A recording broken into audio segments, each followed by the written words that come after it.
berada di depan pintu Gua Bewah di mana kita akan masuk. Tapi sebelum kita masuk, dekat depan ni ada penemuan rangka artefak tulang-tulang orang baru dekat pintu luar. Belum lagi masuk. Ada macam-macam lagi sejarah di Gua Bewah.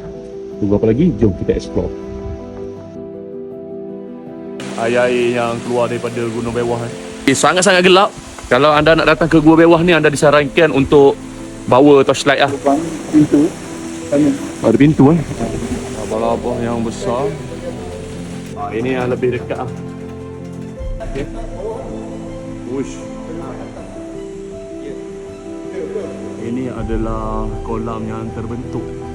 Sebelum ni anda datang ke Gua Bewah, anda boleh tengok gua je. Tapi kali ni mereka buat tangga naik ke atas untuk anda lihat sendiri bagaimana kolam yang terbentuk di dalam Gua Bewah.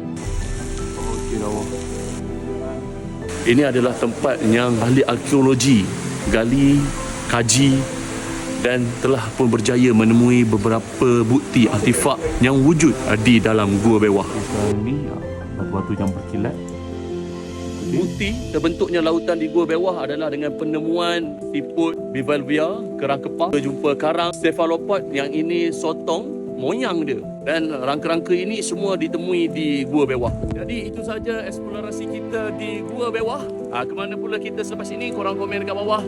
InsyaAllah nanti kalau ada kesempatan, ada peluang, Mazaki akan pergi.